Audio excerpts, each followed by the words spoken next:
I've got a bit of a special treat for us today, boys, before we get into the review of this game. Yeah. Preview of this game, sorry.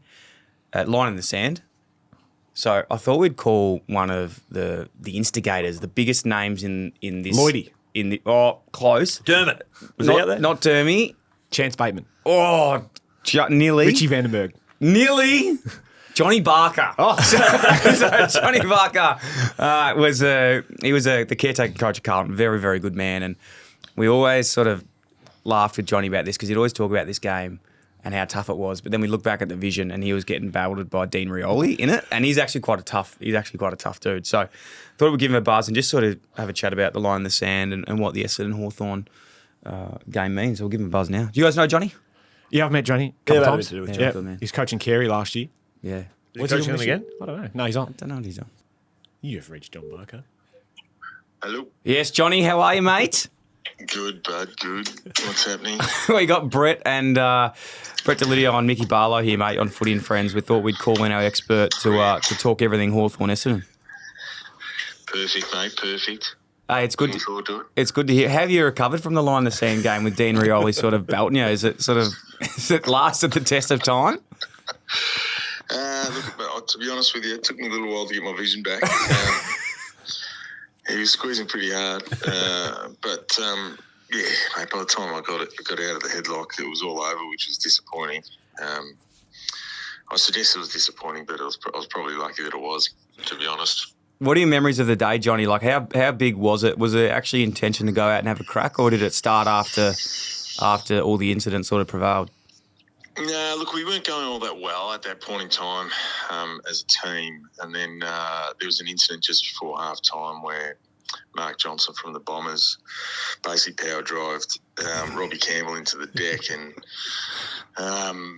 Swabby at half-time wasn't all that happy about it. And look, I know there's a bit of noise, or there's always conversations around Dermy stirring up Vanders and Campbell Brown around, as a team, us standing up and supporting each other. But it was actually Peter Swab that addressed the players and talked to it.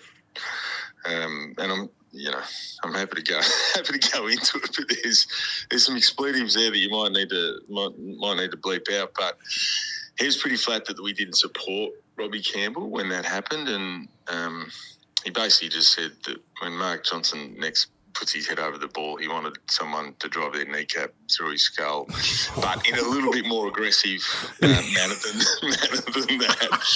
I think it's a funny one. Like, you boys have been around footy clubs for a while, but, I think a few of the boys looked around and thought, okay, looks like it's going to be on after half time. And I think he suggested that if anyone didn't fly the flag, that they might struggle to make it into his 22 at any time in the near future. So that was probably the catalyst. I don't think a lot of people really know that. They hear the stories about Dermy and Brownie and Vanders who both, they don't need too much to trigger them off, those two boys. But, Swabby was pretty animated and he was pretty keen for us to fly the flag, and the boys did. Johnny Mick Barlow here. How did this game end up finishing? So you've come out after half time. You've all emptied the wallets with, I assume, some fines from the wrestle. But what did the result actually end up on this day? Yeah. Well, it's a good point you make. I think I got fined $4,500 or thereabouts. In today's parlance, it's probably 20 grand. Yeah, for getting put in a headlock, that's a lot. It wasn't a great outcome for my good self. But no, we end up going down. So I think what had happened was it's a bit like the Muhammad Ali Boombai sort of situation. We punched ourselves out. 74 points. The Bombers proceeded to run over the top of us, but a lot of those points were sort of in the last 5 minutes, I reckon. Just correct. Yeah, there's some junk time scoring, but we after that, I don't think Essendon beat us for about. I'd stand corrected, but it was probably another 9 or You can get that later. 9 or 10 years. So Is that Schwabby on the phone? yeah, he's heard that I've been talking some smack about him. They must have set up set the platforms for the 2008 Premiership though. This 2004 Line in the Sand game. I'd like to think so. Retrospective.